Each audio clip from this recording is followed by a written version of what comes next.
Hello and welcome to Confidently Wrong, a show by regular dudes talking with confidence about content we have no right to speak about with any kind of authority, but do it anyway. I'm Wesley Nakamura, and as always, I'm joined by award-winning director Brian Redondo and Savon Jones, aka Captain Vonnie. This is episode 146, and we try to explain just how good Invincible Season 2 was. I'm confident that it's going to be the best show you've ever listened to, and well, hey, if it's not, you can always ask us for a refund.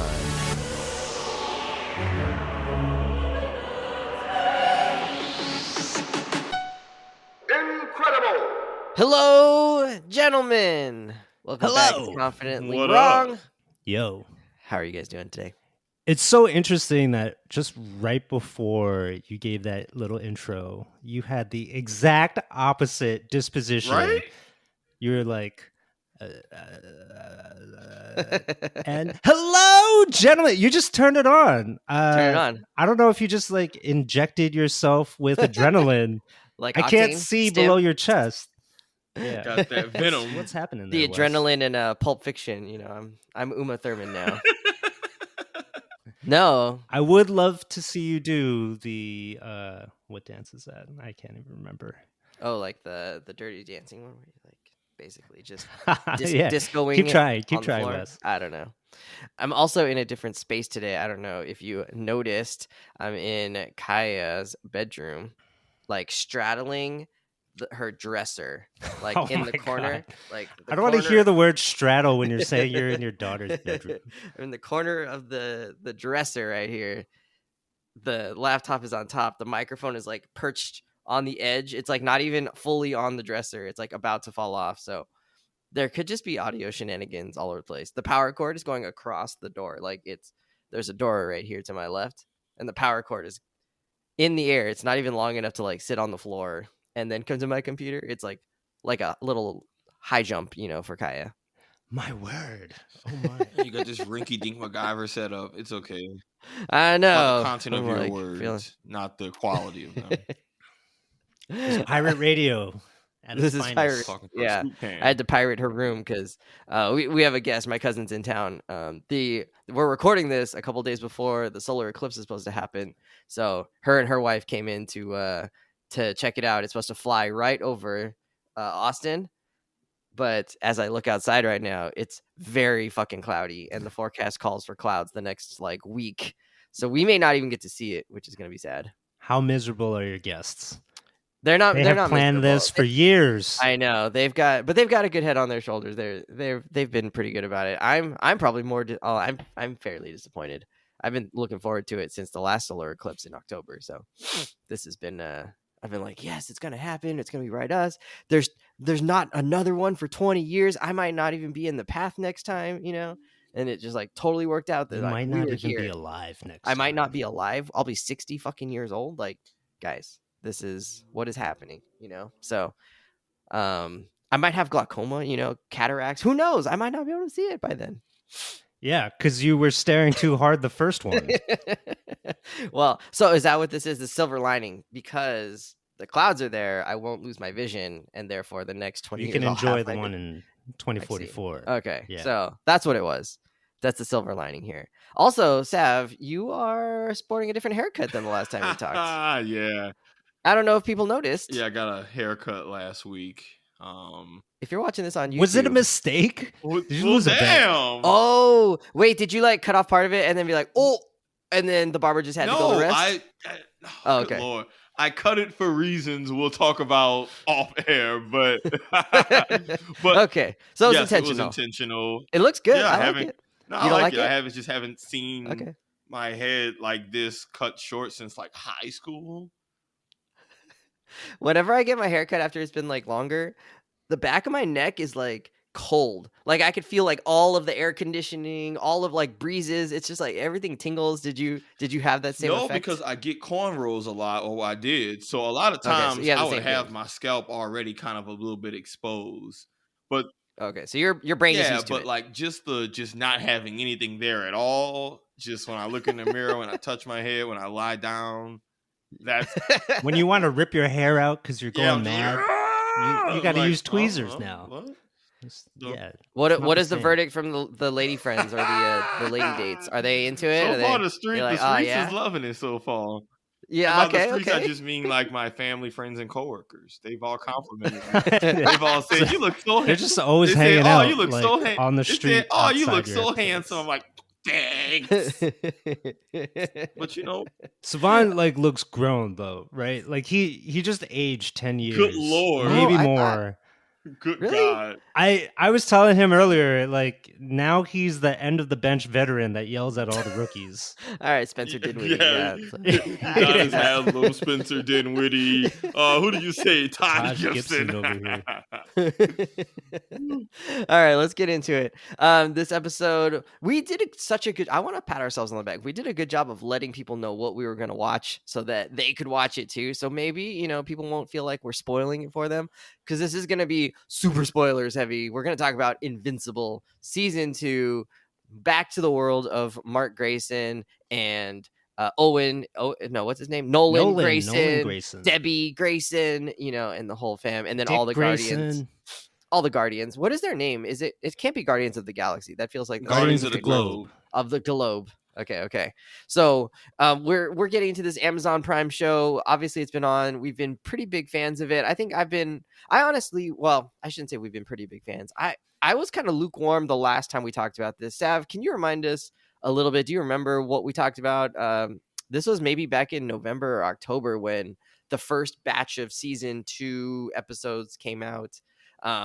Where are we in the story? But also, do you remember like what our kind of general feelings were? We had conversations about the animation budget looking better, the show just looking cleaner and crisper, which was a big critique we had when we talked about Invincible season 1. Wait, speaking of that, did you guys catch that like scene where they just like basically made fun of themselves? Yeah. For all of those animation funny, things. Funny enough, that is a joke lifted directly from the comic where Mark is at a comic convention and he meets a character who's supposed to be like the writer of his favorite comic, and a bunch of those same jokes of beat for beat animation, that, how to like save budget and stuff. He talks about that, but from a comic book perspective.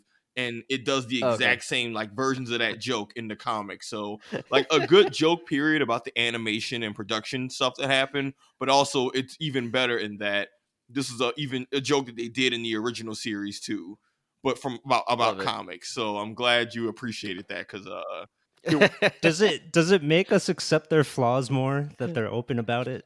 I don't know. We're saving money for the action scenes. I mean, yeah, but that's pretty much every animated series ever. Like, I don't think I've ever watched a single animated series that didn't save big budget stuff for the fancy fights, outside of like one-off shows like Afro Samurai, where it would have to be like a limited series because that's not a sustainable way to do a show. So like, I don't know. That doesn't really bother me. And the show shines in a bunch of other areas beyond just its action. So it's not like they put all their eggs in that basket, in my opinion. Because this show is just as much drama. Yeah, they're putting in the voice acting. Yeah, that's the part. Honestly, that's the part that I'm a little thrilled about. I think I read a comment online that I hard agree with, that Invincible might just be some kind of money laundering scheme, because they're just hiring these big names for no reason. And it's not that, some of them, parts and some too. of them are amazing. Like, we could talk about Sterling K. Brown and J.K. Simmons good. Being, just top tier voice actors, and Stephen Yeun and their amazing performances. Sandra Oh, all of them. Like, so that's like the big dog hitters, but then you just have these bit name characters to like. I mean, Seth Rogen, he's a producer on the show though, so that part makes sense. But like, you have these big name actors for like bit characters. I'm like, how much do they get paid? They're not even like a voice actor specifically. What are we doing here? Like, it's not a hard complaint, but every time I pause the show, I just see really famous. Like, what the hell is Jay Farrow doing on this show? I like Jay Farrow. I love his voice work, but it's just okay, I guess. I don't know. I didn't feel like he was recognizable. Like he did a different voice than his normal voice. I don't know. I think a lot of the voice actors are like that. I mean, like the famous actors that are in the show. Right? Like, it's like they're not like bad, but it's just the actors from Community. You got Jason Manzukis. Like all these people. Oh yeah, Mantzoukas It- is super recognizable. It feels like it's made for Amazon Prime because it's like when you pause, right, or bring up the timeline, it shows you. It does the radar thing. X-ray. It shows you the headshots of all these actors. It has to like, be, dude. It has to be. They just wanted it to look It good has- on It pause. has to be because there's no reason for them to have this many just recognizable names that are good, but they don't need to be this bit part. There are dedicated voice actors who could do this and probably do better. Anyways, we got off track, Wes. I have no problem with it. Bezos has plenty of money. Anyways, look, but we got ads, so they ain't got that much damn money. But yeah, it sucks. anyways, so last we left with Invincible, when we did the first 2 episodes, we were really just dealing with the aftermath of the Omni-Man Invincible fight at the end of season 1, right? The team pulling themselves back together, Mark figuring out what his life is. Yeah, a lot of sad Mark and him trying to put. I'm not my Yeah, father. and that was your biggest thing is that, you know, Mark's dealing with just the aftermath of all of this and him pulling his life and trying to figure out what he wants. So we didn't really get a whole lot in terms of, really getting the ball rolling because we're dealing with the blowback from what was a very wild season 1 finale. Since then, we've had 2 more episodes which involve Mark going to a different planet because he's gotten a message from who we learned is his father. And then we still got the second half of the season that we'll definitely get into that too. But really, we didn't talk too much outside of sad Mark and what does he do next from the ashes of what his been destroyed life. If I recall correctly, which, you know, could be wrong, I was Probably. pretty lukewarm. I think we even said, like, are we going to continue watching the show? And I was kind of like, maybe, I don't know. Just like, it didn't really do it for me those first 2 episodes. And I happened to actually stick with it. And then episodes 3 and 4 really picked it up. And then I was, you know, kind of, you know, my interest was like, okay, I'm kind of getting into it. And then we had to wait this whole time. I mean, it was like 5 months or something between episode 4 and episode 5 coming out, and episode 5, 6, 7, 8 just like all hits you just in the face with storytelling, characters, emotions, fight scenes, action scenes, like all of it just like comes together. So I'm actually very glad I watched it because the second half of this season to me has been just like a killer piece of television, both in terms of writing, acting, producing. You were tripping from the bounds. We were telling you from the beginning. You mad that the character who's had a traumatic thing has an episode and a half of him dealing with it. I'm like, we 2 episodes. I knew you were tripping from the beginning. Like, You're like Mopey I'm Mark. like, there's an episode and a half. I just don't need that much. It was an mopiness. episode and a half that needed to happen in the context of the 8 episode season. You just are no. It You didn't have just to be that long. I still stand by that. You're It just didn't have to be that long. impatient, and I mean, if true. you don't get it all thrown at you at once, it's unacceptable. Now, if you want to give an honest critique, it was that, and I don't know if this is because of production issues or the writer's strike or whatever else was going on, but the 8 episode season being split up and then released in a weekly format was not good. And I know the creators know that because I read an interview with Rob Kirkman where he sarcastically joked about that. And so that was the biggest issue for me. Was it wasn't that we had the 4 episodes, it was that big gap really screwed the pacing of the season because, to Brian's point, he kind of mentioned in one of his comments, I think, in the notes, a lot happens, and that's cool. Invincible is a very dense story where a lot of things happen, but they threw off their own pacing by having that multi-month long gap, especially for stories that still were going to build off of each other. It's not like the gap had an actual narrative gap. It was just a real life production gap, which to me is very different. I would have felt different if the second half was like had a mini time skip that happened or something. But I mean, there kind of was with him rebuilding and stuff. But like, you could have had the next episodes. But story-wise, you could have had the next episodes happen immediately after, and it would have kept that inertia and energy that I think you enjoyed, Wes, into the back half of the season. But us waiting for all those months kind of killed some of the hype a little bit, and I felt like I was kind of having to ramp back up to, you know, and even for me knowing what happens, I had to ramp back up. But that's very different had I been able to just watch it, not even all at once, but just 1 episode per week over an 8-week period. This man talking about himself like he's LeBron preparing for the playoffs. Like, my body had to shut down and then I had to ramp it back up. Hey, 20 years in the league, man. I'm a vet. I'm an individual. You just had to watch a TV show. No, but And you have the best memory of all but you three of talk us. all So the time like, about but pacing matters. So if he had issues with the gap and the release schedule, like just think of the layperson, the average Joe. Right, there was a lot going on this season. Like we invested way more time with the Guardians of the Globe. There were multiple villains who came up, right? And just the fact that Angstrom Levy, the big bad, who Savon and I think rightfully so, we're very excited about, like his arc gets a little deflated because he disappears after the episode where he premieres, and then kind of gets lost in the shuffle for what is a very long time for the audience. Not in the show. Maybe not so story wise, but no, 100%. Like I think this season will look better in a binge. Yeah, exactly. No, exactly that. Him being like he pops up at the beginning and then to establish himself, and then at the end. I think Brian and I kind of knew that was going to happen. Of like, oh, he's well, I'm not trying to spoil things, but he's like a big villain of March, right? Like they have real beef, and so him appearing at the start and then popping up at the end, I think that's fine. Even if you don't see him for all the episodes of the season, but having a 4-month real life gap is what really hurt it. Again, like that's the killer. Because I think you think he should have shown up. Forget things from the first half of that Invincible season that was like, oh man. Oh, definitely did. I definitely did, but I had harder time remembering things from season 1, like the kid that the kid that was rebuilt, like Will's friend. No fucking clue who that guy was.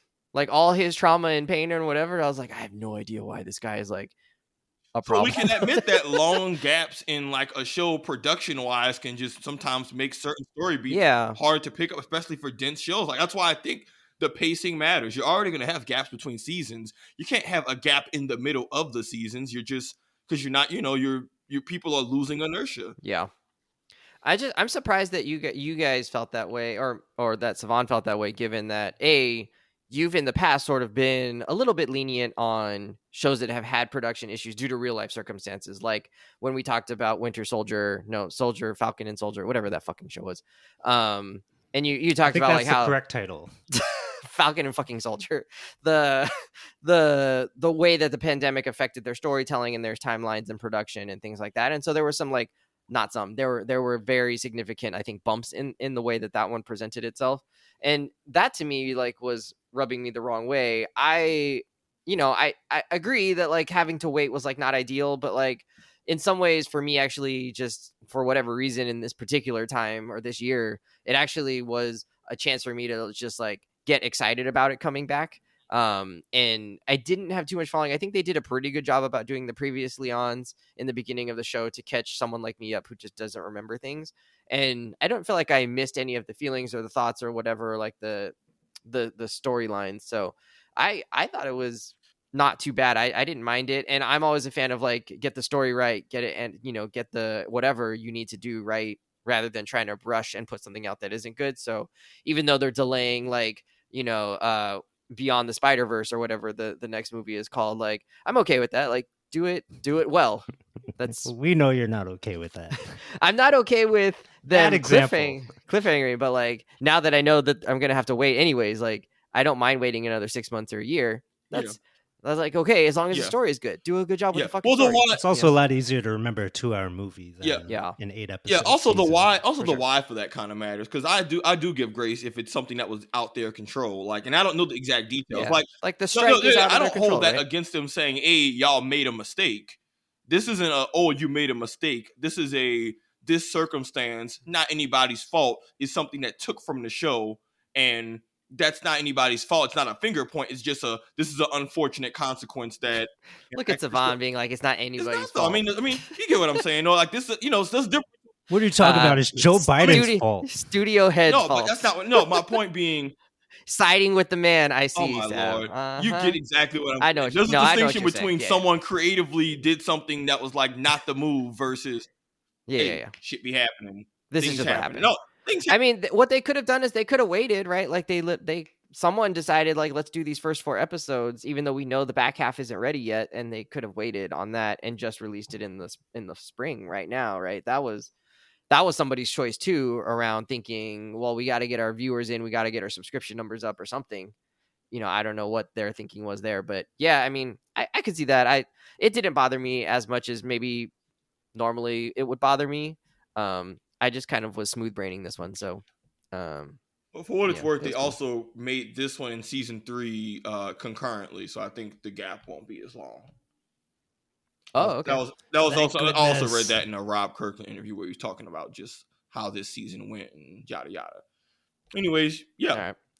Wait, is Kirkman the original writer of the show? He's the creator. He's the comic. Yeah. And does he help write this show? Yes, also? He's heavily involved. Does. He's basically doing this show as like a second draft of his story for the original Invincible in terms of how he's been changing things.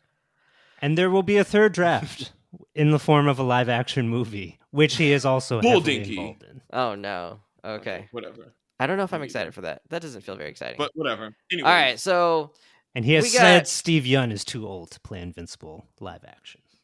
Probably true. So we got all these different storylines. There are alternate storylines. Like we even get like a weird Spider-Man knockoff guy. Is there anything in all of these storylines that are sort of weaving throughout the show? Do they stick out to you, come together for you? Are you enjoying anything? I don't know if you mean like if you were into the side stuff around Mark and Amber, or you were into like the stuff around Donald, Rudy and Monster Girl. There's just all kinds of things like surrounding it, Immortal and Duplicate, right? There's just a lot of stuff going on that's outside the story. So before we get into the main kind of story, what's standing out to you? Or was it just like fluff and you were just like, nah, let's get back to the whole Mark, Omni-Man, Viltrumite thing? Brian, what do you think? Well, coming into the latter half of the season, right? These new 4 episodes, of course they're building towards a grand climax in episode 8. However, I was pleasantly surprised. Like even after we left Thraxa, they left us on Thraxa in episode 4, and then we got this 4-month gap. But then rather than, like letting all of that storyline play out, we get the Mars Sequid storyline coming in the middle. I think maybe in episode 6, episode 5 and 6, it comes through along with the Rexplode storyline. And those had me super hyped. Oh my God. Like Anna is next to me on the couch, literally shaking because she's so nervous at everything that's happening on screen. I mean, the whole Sequid invasion of Mars just looks completely dire, and they played it so well in that episode. That was such, like, in terms of fight action sequence, the stakes being super high, the drama feeling like all is lost for our heroes. That's exactly what you want out of a comic book superhero animation, and they delivered in spades. Especially because it had the Rexplode thing happening simultaneously, and it all just played so well together, right? And because we've spent more time with the Guardians of the Globe and getting to know some of their interactions. Like we've spent time with the Martian that's inhabiting the astronaut's body too. Like all of that had set us up so well for this fight to be as good as it was. Absolutely. Sav, you're on the same on board. You liked all the other weaving storylines that are happening at the same time. That's the best part about Invincible. The best thing about the Invincible series is that the main storyline is cool, but there's always these other side things with other cool, fun, diverse, uniquely designed characters that you just get to watch on screen. And for me, I think Invincible would be a way weaker show if it was just focusing on the Viltrumite conflict. I love all the side stuff. So Sequid Invasion, the Lizard League, and I talked about it before, which granted I knew a little bit, but I was curious about how they have it pay off. And yeah, the episode where they're hyping up the Lizard League to be really some dangerous. They're a joke team. They're gonna do something legit, and they did it in a way where I was like, oh yeah, this is adapted very well. I'm genuinely entertained. What's gonna happen with Rex? I think, Brian, they changed just enough from the comics to where you're not sure if a character is going to live or die or not. And it kind of it's just enough for me to be like, ooh, boy. Yeah. I thought more people died from that. More fight. did. That's how more I did because they had other Guardians characters they don't show. But Wes, to answer the original question, all the side stuff I enjoyed the hell out of it. And I want more. There's more side stories coming that I'm like, hey, I can't wait. But that being said, they adapted and expanded on certain characters, like the Donald stuff you didn't really get in the comic. Love it. Loved that's it. Totally new. They revamped it. They added depth to who was really just more of a funny background character. And these are examples of the changes that are like, I might know what happens, but how certain stuff plays out, I don't. And it still makes the show super refreshing. Yeah, I think the Donald story actually paid off really well, right? It was, how do you deal with your pain, your loss, whatever, and you think it's going to go one way. Donald is freaking out, and it seems like he might turn against Cecil and the whole, whatever they're called, DCA, I think, or something like that, or GVA. And then all of a sudden, he's like about to lose it, and Cecil shows him all of the moments of his heroism in his past, and how all of those times he had to be brought back, and he realizes, wait a second, like, I've chosen this life, and it gave himself so much more agency, right? Like, the whole part where it seemed like he was going to freak out was because he felt like he was a pawn in Cecil's game, and it turns out that he absolutely was in control of his own life, and that made all the difference for him. And he's able to then share that moment with the other guy, Rick, I think is his name. Something like that. Sure. The kid boy who had, I think he had gotten killed or exploded in college in season 1. And he's William's friend as well. Maybe lover. Unclear. So I don't know. I think that just like was such a beautiful like side story that we got to enjoy. And there's so much of that in this show, from, Immortal having to face his own like changes, right? As he is older now, and he's building these relationships, and he has this relationship with Duplicate, which we think is probably a fling early on in the season, or at the end of season 1. Maybe I think it's at the beginning of season 2. And then it turns out that no, actually he has like really deep feelings for him, and for her, and it kind of almost takes him by surprise how torn up inside he is. And for those of us, obviously with like loved ones of any sort, you can relate to that idea of like what it would mean to lose someone who's like super dear to you, whether it's, a partner, but it could also just be any other like family member or friend. And the show, I think, shows like how hard that can be to come back from that. Mm-hmm. And Immortal is just like, I can't do this job right now. Like I'm not able, like I look like I'm able to, but all the muscles in the world don't help me fight this, right? And he has to find his own way through. So I don't know, just like such like emotionally powerful moments throughout the show. Wes cried very much, very often. I can't cry. I'm a cyborg. The Angstrom Levy thing, I don't know. I would say that needed more time to breathe. Like they did a great job when he showed up in the first episode and in the last episode. But like, I don't know, you're telling me that like he was Mark's, nemesis, that there was a lot of them going back and forth, but like Mark barely knows who he is. He barely remembers him, and like, I think had that been a multi-season thing where that actually comes later, I think that would have been really good. And you didn't have to have Angstrom Levy be the guy that, and like I said, spoilers, right? Like he didn't have to be the guy that Mark kills. It could have been anybody else. It didn't have to be him. Like he's not super important to Mark's life, right? He's important because he's threatening his family, but that could have been another villain, right? So I don't know. I wish that they played that string out a little bit longer, because Angstrom Levy as a character is very interesting, right? Like that he's dealing with his own psychosis of having all of these timelines in his head at once. He's trying to figure things out. He's very mad at Mark, but Mark doesn't have any animosity towards him personally. And he's a figure of like showing us what Mark has become in all these other, opportunities when he's had this unlimited power. And we have a special Mark, right? That is as not that. And I think he would have served to reinforce that idea throughout the show, but you guys are smirking. So maybe he does come back in another form later. No, this is just I just like when you're in your West bag. You're just in your West bag right now, and like you wouldn't wanted him to show up like more to like actually have interactions with Invincible. It's more about him. It's more about like the impact this conflict has on him later.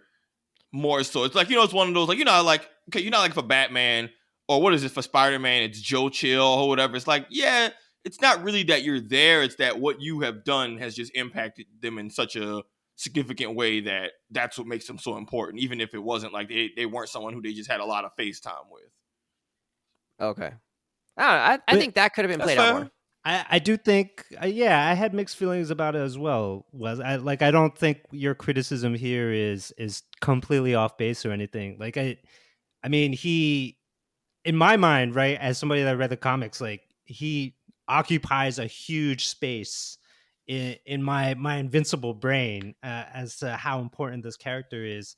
And, to see sort of like his culmination at the end of the season occupy, I don't know, 20 minutes yeah, of the season finale.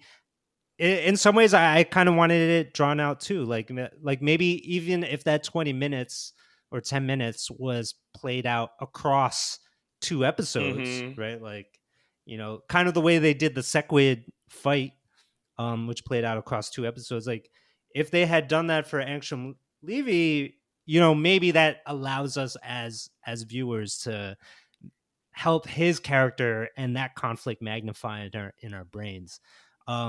Because everything that we did get in that 10 to 20 minutes was really solid.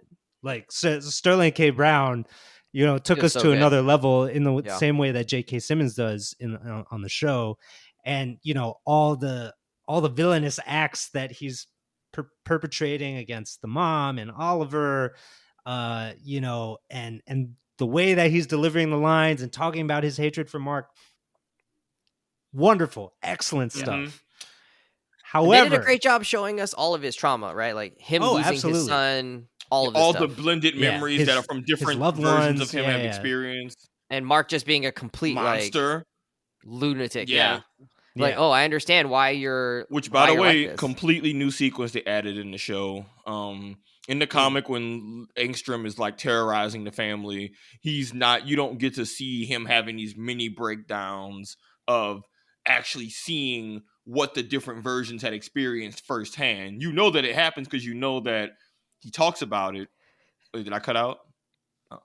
You know it happens because he talks about it, but when Mark's at the prison camp just casually slicing heads, when he smashes the ground, when he outright kills the kid, all those different versions, it's again, and and I'll talk. Me and Brian can talk more on one of the later questions, but they did it off which camera. Which is tasteful for a very untasteful, unsavory thing happening, but this whole show is untasteful. The slicing of the heads, though, that was next level. But they did a good job of really getting like, yeah, man, Angstrom is tripping, but I get why he is tripping the way he is. So It's like one of those.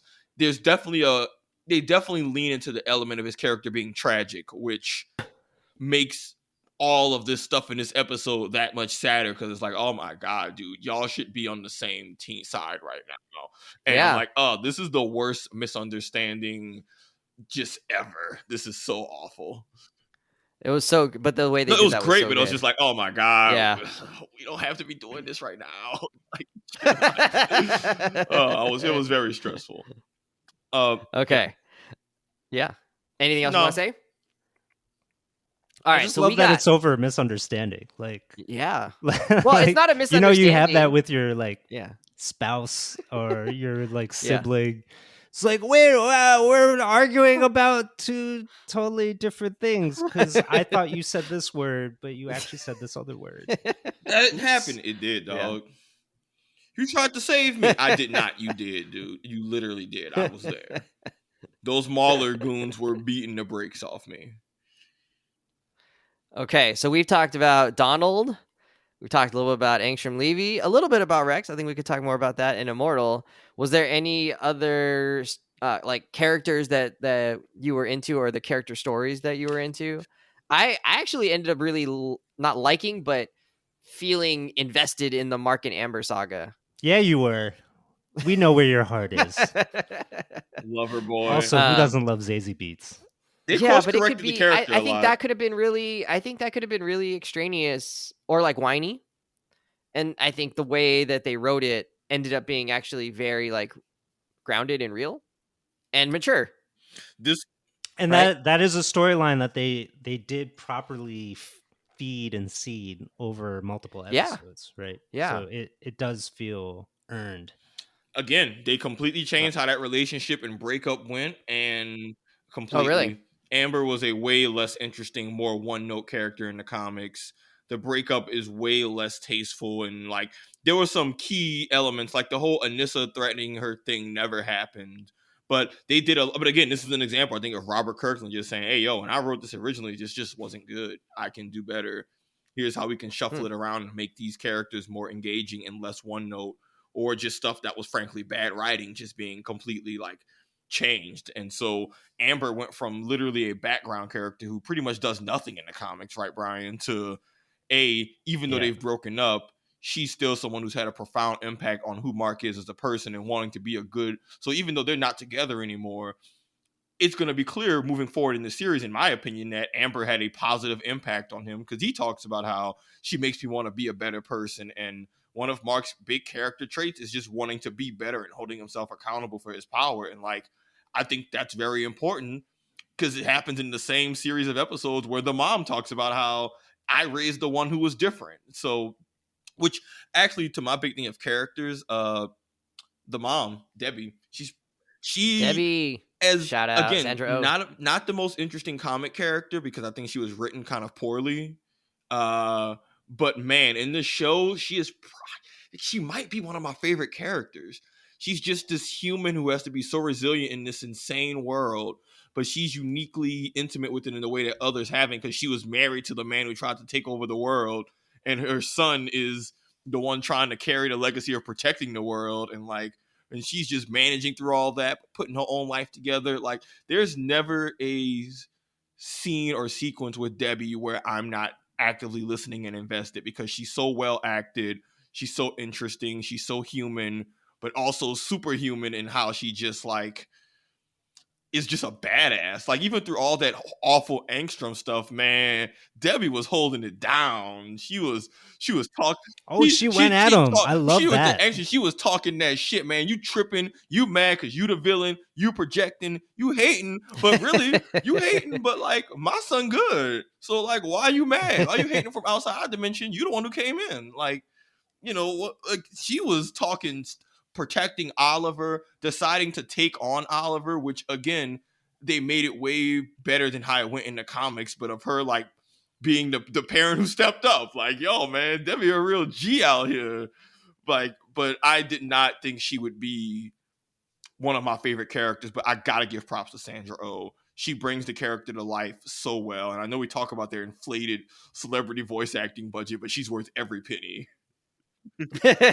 Well, this is one of those instances, and I think the same is true with Amber. It's like they have hired these top-notch actors, Sandra Oh, Zazie Beetz, and I think in a way, and I'm pretty sure I've read a little hints of this from Robert Kirkman himself, that by them casting those people, he kind of had to write a little bit more for those characters to even justify it, right? He had to give them some meat, because what a waste it would have been otherwise. It's like, why even have them there? And that made the Invincible story that much better. But one thing we haven't even talked about is Thraxa and the Thraxans. What'd you think of that storyline, Wes? Because Savon and I are both familiar with it, but like, we knew it was coming. We knew it was coming years ago. Yeah, we've been really? like. No, I was like, this is wild. Yeah, man, what's up? It was wild, but it was good. I mean, you have kind of influenced me by saying like, I don't want all aliens to be humanoid, right? And like the fact that these aliens aren't humanoid actually, that's like Savon's favorite critique of. It is. While the Viltrumites look like passable humans, we say it the same breath. Why are they all Freddie Mercury? Just because they got mustaches. I I thought it was cool. I mean, you go in thinking like, oh, is he conquering another planet? And then all of a sudden it's like, no, Nolan has somehow, right? Maybe a little bit unearned, but somehow just sort of turned his mind around a little bit around what he's thinking. And we don't really find out until episode 8. I think 7 or 8. No, it's 8 where we actually find out he's like why he or like that he's actually aware of his change of heart, right? He aware feels of his empathy is what you're describing right now. Exactly, right. And he's like thrown off, right? Just in the same way that Guardian is thrown off by his vulnerability to something, given that he's immortal, right? That Nolan is thrown off by his ability to feel empathy and to be more human. And, something broke in him when he had to fight his son and when he almost killed his son, right? Like he's somehow like something in his head flipped, which we'll get to kind of at the end of this podcast. But I mean, the Thraxan human stuff was exceptionalism. Cool. Yeah, and the Thraxans, and especially the Empress, I think she's an Empress or a Queen. She makes it clear to Mark, like, yes, you're doing a great job, right? Like your dad maybe was difficult or like not who he should have been for you, and yet beyond that, right, there are consequences for others, right? And it's not just about you and your dad. It's actually also about the greater, like, life, right? It's about the greater galaxy and your universe or whatever. And she does it in a way that isn't like pandering. It's just like, these are the choices you have to wrestle with, right? And I think you'll make the right choice. I believe in you, right? And he needed to hear that from somebody that they believed in him, and it was an outside perspective that he needed. So I don't know. I think it was cool. I like that the subterfuge to get him there was like really like just kind of funny and tongue in cheek and interesting. Dog. Yeah. And it worked, right? Like they got him there, and then all of the bugs or the Thraxans are just like we tricked you. But also, dude, man, we finally got to see our first like proper Viltrumite fight, not just Omni-Man smurfing his son in a one-sided. I don't even know if you call that a fight. You got to see Viltrumites really fight, and man, they play rough. Like, I was so glad, Brian, as someone who's read all these various Viltrumite fights, and I've gotten to see them draw in comic style, but to really just see some full-fledged grown Viltrumites out for blood throwing down was amazing. When that one Lucan was just pressing his finger into Mark's head and just like literally forcing him into the ground. Crush you. Just like, are you sure you're Nolan's son? And the voice acting, Nolan and him going at it. He sliced his stomach with, like, I love how they use the Viltrumite strength as a blade to where they literally are chopping people. When Mark finally, the dad calls out Mark like a vet at the end of the bench, Brian, like the team veteran. Hey, man, you're not hustling. I'm trying. No, you hold him back. Like, I don't care. Hey, if you don't play to win, they are going to kill both of us. I need you to get your head in the game. Because Mark is just so used to. And that pays off at the end, right? Rick in episode Brunson 8. Yelling at Jay. Yeah, Omni-Man went full Kobe to like Pau Gasol in the finals. Like, hey, bro, I hate to do a Lakers Kobe analogy. It burns my soul, but Omni-Man was on that. Hey, man, you playing soft right now. I need you to step it up. And I love that. Just that whole, just from a fight sequence perspective, loved it. Also, Omni-Man is just effing brutal. But I love these Viltrumite fights we've been getting. Yeah, I agree, man. Shout out to Debbie as someone who just carried the weight of all of these different traumas and different like situations and showed some real struggle, right? She was struggling through so much of it. She had 2 different guys like ask her on dates, and she's having to consider like, am I even like in a place to date? Am I in a place to like feel happiness or deserve happiness? Mm-hmm. She's thinking about all of these things, and her commitment to her son is still, as high as it can be. And we see moments where maybe she's not able to focus on supporting Mark because she's dealing with her own loss, right? And Mark is dealing with his loss, and there's that struggle that we see throughout that season. So I don't know, man. I just think like the way they brought it together in episode 7 and 8 on the emotional level was just huge and like so impressive for a show that I was so bought in. And it didn't matter whether it was animated or not. Like, to me, just like to be that focused on a show and to feel like, man, they are not making a misstep. Every moment of this like show matters, right? Like in those last 2 episodes, even the stuff with Angstrom Levy, like you could have gone overboard with the portals and getting into different places, and they did lean into a joke a little bit with the dinosaurs, the talking or the dinosaurs. Fortnite universe. Or did y'all catch that Fortnite joke? No, I did not. When Invincible flies out the portal around the campfire? When Invincible flies out, that was legally distinct Walking Dead, I think. No, there's definitely Walking Dead. When Invincible flies out the Mad portal, Max. if you don't notice, when he flies out and he hits Angstrom Levy with like an item. The item was one of the like custom skins on a sniper rifle from Fortnite. Which means that he was in the Fortnite universe, saw the portal came out, had the sniper rifle, flew out and smacked him with it. And also, Invincible was, if you pause the frame, you'll see it's like the literal Fortnite sniper gun. And recently, Invincible was in Fortnite as a crossover. So they basically, just canonized corporate synergy. So they basically just canonized Invincible in the Fortnite universe, and I loved it. But they could have gone overboard with all that portal stuff, right? And they had a couple gags, you know, for sure in there, but a lot of that stuff also mattered in that we were seeing how hopeless this actually is, right? Angstrom Levy is such a command of these portals that Mark would never get to touch him. And you know, when he finally gets into one place where he ends up killing Angstrom Levy, he has the moment of realization of, I'm stuck here. Like, the only guy that could have got me home, I just pummeled him to death. And that was like the only way that was going to go, right? Like, Angstrom Levy was going to drop him off anywhere, no matter what.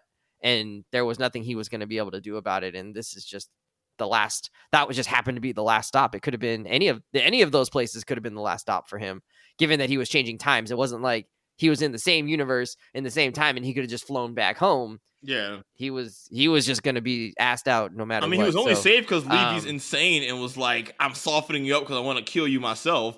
Levy could have ended that fight in the very beginning and just stranded him somewhere and called it a day. He's just such a hater. Yeah, he's just such a hater that he literally said himself, I'm going to kill you myself. He said that wouldn't be any fun. Well, sounds like you're your own worst enemy right now, dog. Like, sounds like you're playing for style points instead of the win, which honestly, as I say that out loud, Savon. Yeah. As I say it out loud, I'm like, I don't approve, but I respect the commitment to like, hey, if I didn't like somebody that much, I get it. I might want to do the deed myself. Like, I get it. I don't know if I sabotage myself like he did or set myself up for failure, but I get it. It's like, So compared to other multiverse fights that we've seen in recent years, like Doctor Strange Multiverse of Madness, I think there's one at the end of season 1 of What If. How would you compare this multiverse fight? It was fine. I mean, I don't know that the actual fighting part mattered. The part that mattered to me was he kept getting stranded in these places with nothing to do, right? Like, I think what's like hard is like by the time he actually fights him and like is able to like combat him, he's been in and out of thousands of universes. And in all of that time, sometimes he's stranded there for years or months or whatever, and he doesn't know like how his mom is doing and how his brother is doing. So like the fucking with your head that's doing of this ongoing fight for years of your life or months of your life or however long, at least you days, get the desperation. Yeah, and you understand. I think like you understand why Mark is so desperate at the end and can't control himself. And even though he criticizes himself at the end, which like, yeah, he probably should have stopped. It's like, dude, like you're exhausted.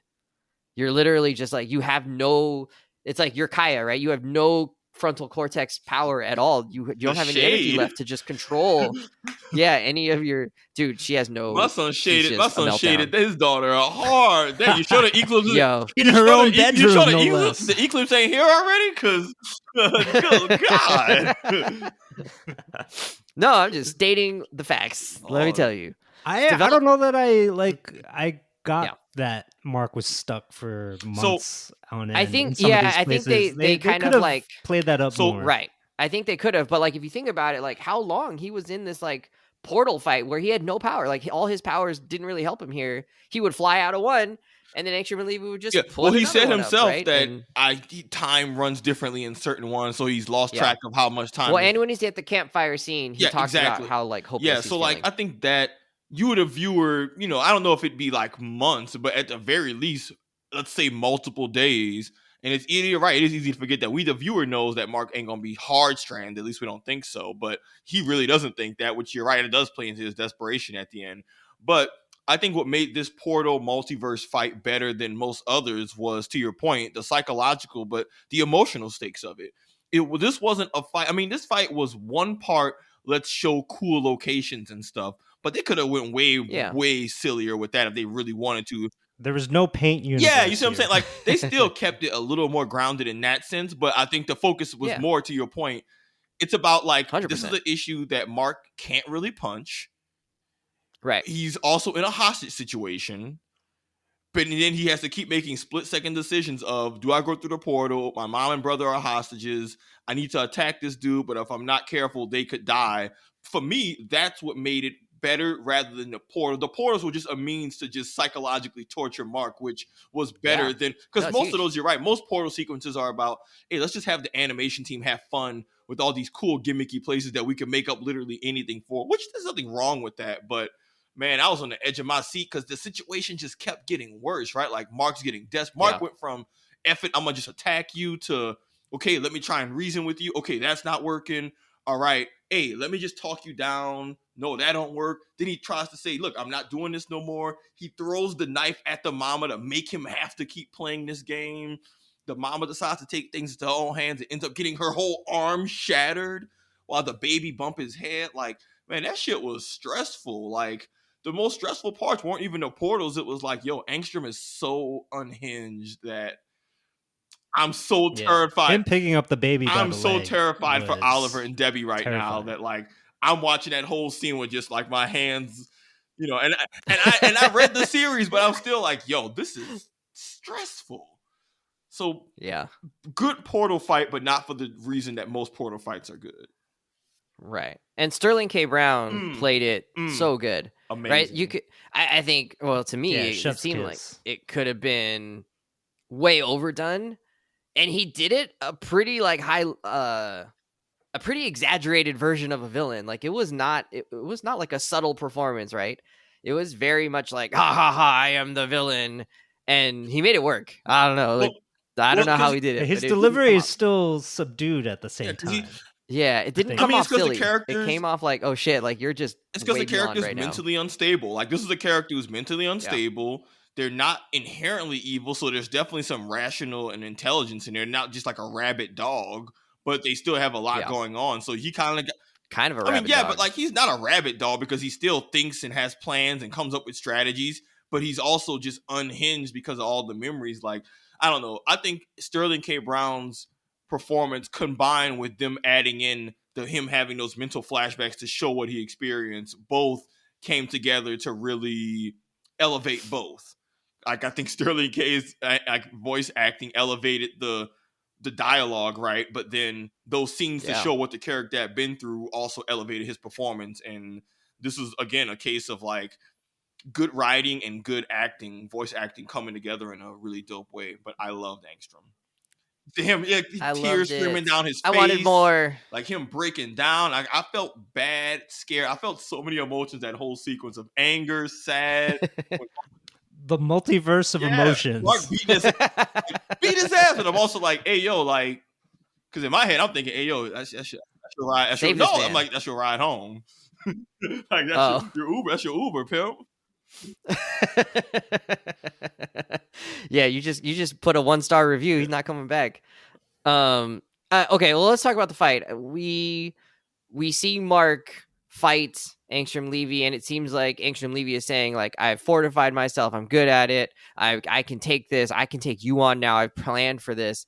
And eventually Mark gains the upper hand and just starts beating him to a pulp and can't stop himself. He's just so red with rage that he's just beyond the pale. And before he knows it, he's actually killed. Red. Yeah, he's killed Angstrom Levy, and when he realizes this, after he's already been punching this dude's dead corpse for a while, he's just like completely beside himself now for a different reason, right? He's horrified at what he's capable of. That's his first kill. Yep. Was it?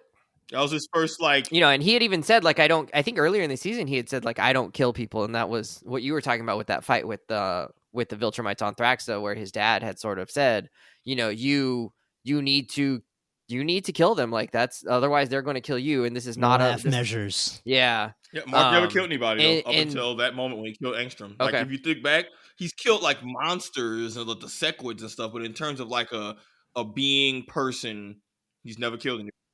He hasn't. Okay. Beat the shit out of a lot of people. Yeah.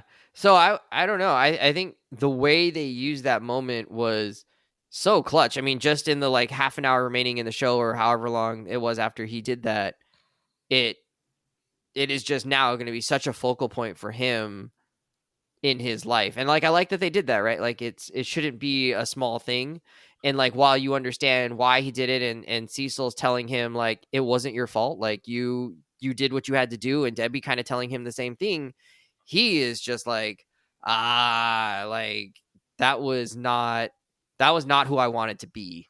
And he's full of just like, that instant like, oh shit, like, this is Are you real. mad now that he's sad? Are you mad that they had a portion of the episode where Mark feels emotions over the awful shit that's always happening to him? Or is this just like, sees, they did the same thing with episode 1, but now at episode 8, I'm sick of sad Mark. Mopey Mark. But he's not. Yeah, but he's different, right? Because he has an agency here that he didn't have in the first 2 episodes, and it's fine, like, that they did that. And I'm not mad that they went through that. I think it got drawn out too long in the first 2 episodes. It was just like montages of him, like, walking around his he house. Just had a montage in this one of him flying through the sky, man. He also wasn't answering questions, So it's just like, what's the point of this? Like, I get it, you're sad, but you're not giving us any more information anymore. Whereas, like, in this one, he did. He gave more information. It's a question of recency. It could be. Wes is Westing so hard right now. The trauma happened like years ago. In the first couple episodes, but here the trauma just happened within the same episode, and maybe that's right. Maybe you're able to remember it. That's good. Could be true. Yeah, learn to have not short-term empathy, Wes. You monster. Well, what I wanted to focus on was like how well all of these strands come together for him. Like his difficulty with his dad. It's not difficulty. Like his dad being just a complete dick. And a conqueror and a terrorist, like, comes together here. Him feeling guilt, him struggling with Amber, his relationship with Amber, him feeling out of place at school, not feeling a part of the decision making with Cecil or in control of his own life with Cecil. Like, he is very much still treated as a child, but still dealing with problems that are enormous. And it comes together in this moment, and then the ramifications of that are, to me, it's kind of cool that he's going to be not cool. It could be interesting if this is the moment where he actually has to work on himself, right? Like, he says, like, I need to be better. Do you understand? Like, whoa, what a line. Do you understand? Like, my mom, do you understand? Like, what I need you to understand what I need right now, right? And she's like, I do, so like, woo, the connection there between those two is just like brilliant. And I do love their relationship. I'm just so excited for like how he grows. Yeah, how he grows in the next, season or whatever. And I love that his climactic decision is basically, I'm going to quit college. I know I'm an Asian kid quitting college. I'm quitting college. I'm sorry, Mom. I've disappointed that you. That statement in a vacuum insert, like, no, I'm not even. Anyways, I'm not even gonna do it. But he should be dead right now. If this was real, no, I'm just kidding. That's a stereotype. Asian parents aren't all like that. No, but some. But it's real talk because just when you hear just the statement, I'm quitting school, is like, all right, bro, like, it's a little dramatic, but like, yo, man, them Viltrumites are coming. Don't forget, Anissa gave that ominous warning. It's easy to forget amongst the sea of information that this show throws at you, but Anissa literally told him, when he said, okay, I'll assume the mission was, I'm telling you to be chill about it, but if you're not, one of my peers is going to come and they're not going to be very chill. And me and Brian knows exactly what that means. And it's like so much is like basically Mark has finally like, I guess I'm just loving Mark's conflict of wanting to be better, like you said, Wes, which him just really saying that really was an amazing line. But then balancing that with what his dad told him in the beginning of, you got to start fighting like a Viltrumite. And it's this weird almost irony of, for him to be better and protect his people, he has to embrace some of his Viltrumite traits, because if he doesn't, he will die. Just straight up. They will come here and they'll just slaughter everybody. And like, that's a really good conflict for someone who, like, this is like an interesting version of the Superman dilemma of, how do I deal with having so much power? Because he's powerful enough to where he has to hold himself accountable, because he could be the most dangerous thing on the planet, but not so much that he can't just get his ass beat and can't get overwhelmed if you catch him lacking. Like, it's a really good balance that makes him, it's like, this is basically Superman's dilemma, but in a cooler way. And I'm loving it. And then he's also faced with this dilemma of, you know, he wants to be a normal human, right? And live a normal human life, but that's not possible. That's not his reality. And that's the disappointment that he's waking up to over the course of the season, right? Like, he can't have a normal relationship with Amber. That moment when he's flying over her on campus and she sort of senses a presence above her and he's about to approach her, because he needs her help, right? He needs somebody in that moment, but he restrains himself. I think that also is that moment of realization, like, no, I exist on a different plane now, and I need to live up to those responsibilities. And part of that means avoiding people like Amber, who are only going to be casualties in my life. Yeah. And it sucks because he doesn't want it at all. It is so clear that Mark doesn't want any of this. It's clear that, he doesn't want, he literally told his mom, like, with the things that, well, he wants to be a hero. But he also specifically said, but it's like, it's more of an obligation because of what he can do. Like, he wants to save people because he has that power, not the other way around, which isn't like not a shade to him, but it's like he wants to live a normal life. But, a point that's made multiple times throughout the show from other characters in him is like, when you have power like him and can do the things you do, how could you not just be using it to help people? So like, he takes that responsibility and burden very personally. And yeah, one of the saddest things about the show is him having to realize, hey man, you just ain't gonna have a normal life. And him and the mama even realized that at the end, right? Debbie, of like, man, I thought that this would all be over. Or there's moments where characters think, oh, I thought things could go back to normal. And it's like, hey man, we're just not gonna have a normal life. And this is just, we gotta make peace with that. And it's sad, but it's very well done. And it makes Mark's dilemma and growth as a character interesting, because he doesn't want any of this, but he accepts the burden, and it's like, dang, this is my cross to carry. It's like, that's rough, buddy. Yeah, Trump is coming whether we like it or not. You better chill out. God, we're not going back to normal. Yeah, you're right. No, we're definitely not going back to normal. All right, so let's wrap this up. We didn't even have time to do like a question where we got to answer things like tangentially related to the show. This is how packed this show has been, and how much we've just wanted to, like, just dive into this juicy sandwich of a show, basically. All right, so my question to you guys would be, as we wrap up, what are you looking forward to or expecting for next season, or as more seasons happen? Tough question, man. Both Savon and I have read the comics. I'm gonna say one word. We sort of know what's where it's I'm just gonna say one word, because that's what I'm most excited for. Conquest. That's it. If you know, you know. If you don't, then you will know. Well, is there a side story? Yeah, is there a side story that you would hope they we know there's going to be Sequid Invasion Part 2. Like, we know that's coming. So, like, let's just keep it a bean. Sequid Invasion Part 2 is going to eventually happen. And I'm trying to recall exactly how that... Would you be excited about that? I am, because... I don't know if I am, because the Sequid Invasion stuff is always dope.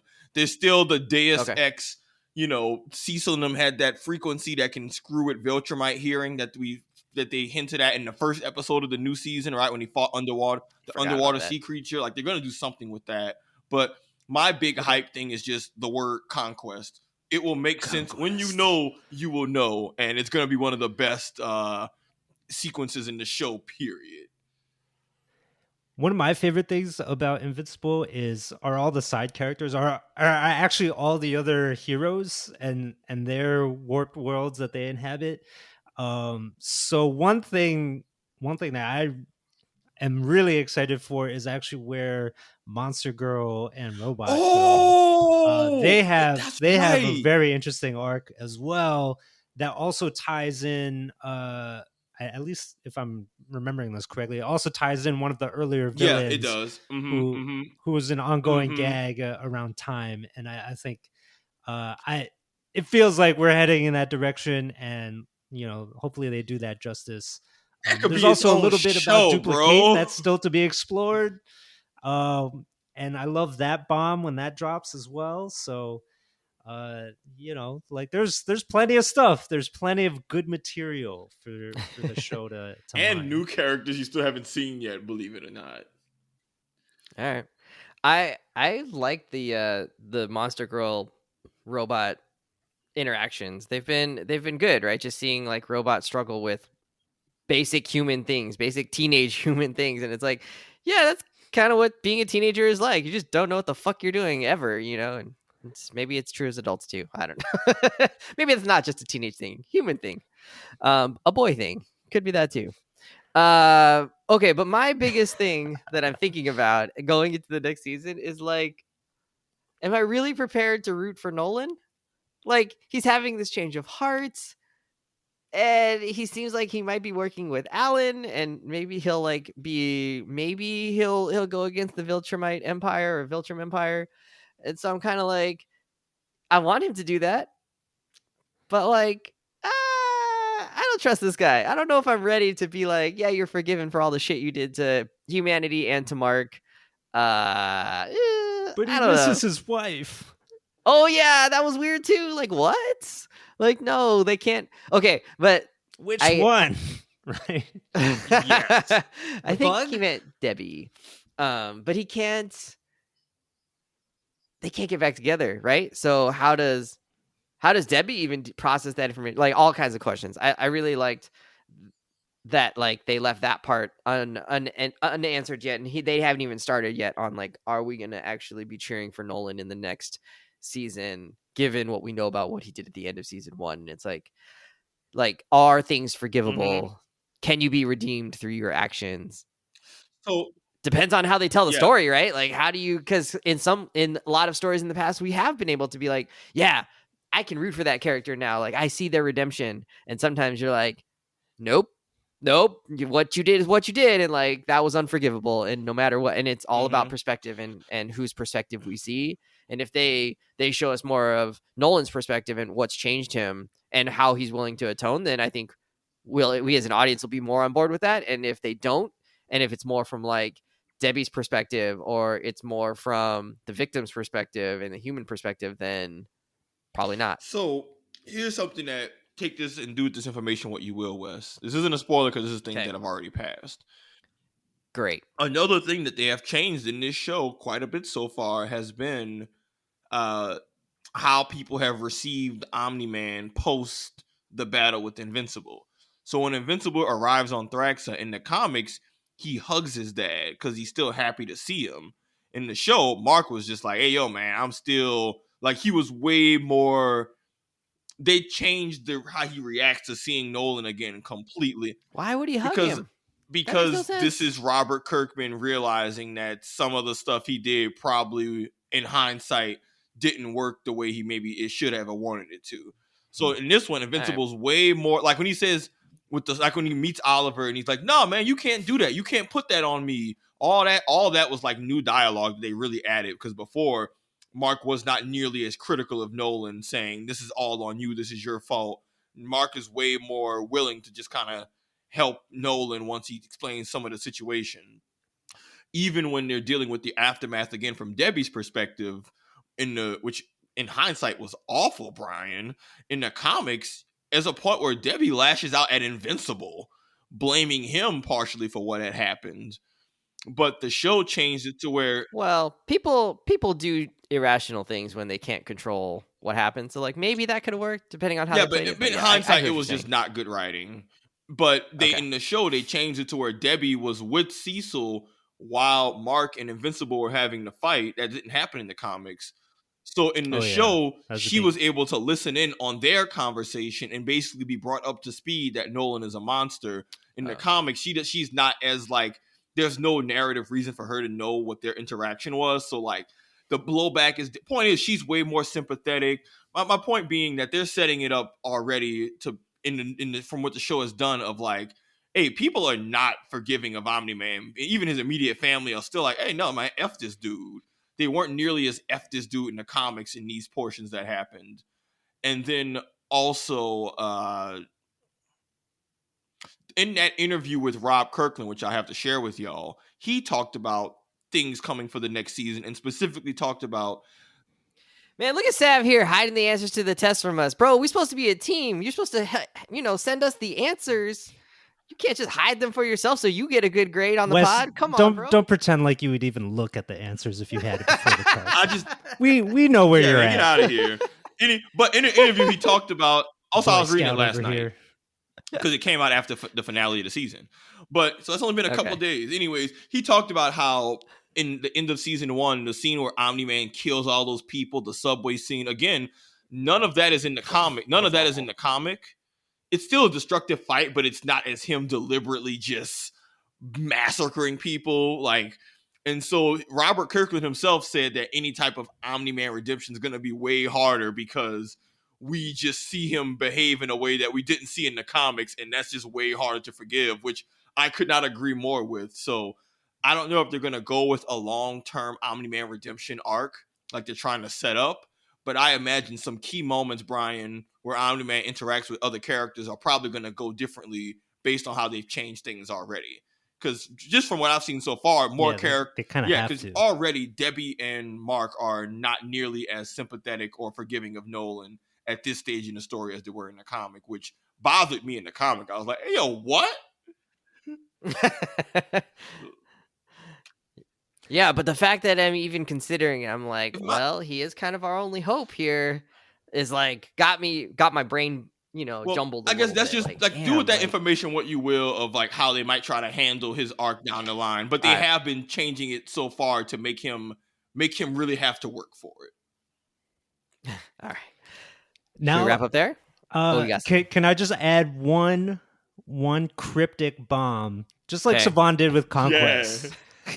I'm reminded now, after you just described Battle Beast. Nolan. Is Battle Beast coming back? The lion Las guy? Vegas. That is my cryptic drop here. Las Vegas. That doesn't mean anything. That's why it's cryptic. Rue this day, gentlemen.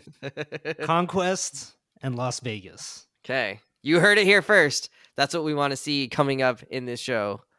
I don't know if they'll get to it next season, but we shall see. All right. Friends, let's wrap it up there. At @confidently_pod on Instagram. Follow us there for socials. We post stories almost every single weekday. We like to get your opinion on things, especially, just like random thoughts about the geek universe, like Star Wars. And what else have we been talking about lately? X-Men has been showing up there. And then on our next pod, we're going to talk about 3-Body Problem from Netflix. So if you would like to kind of be caught up and not have spoilers, go ahead and start watching that show. Let me tell you, episode 5, be sitting down for that one. Don't be watching it on the toilet with your phone. Well, I guess that's technically sitting down, but I mean like sitting down watching a show. You gotta be sitting down watching that show. Not on the subway. This is not a subway show. Episode 5. It's a lot going on. You guys don't even have subways. Get out of here. Okay, the bus. You can't be sitting on the bus. All right, friends. Have a good one. Talk to you later. Bye.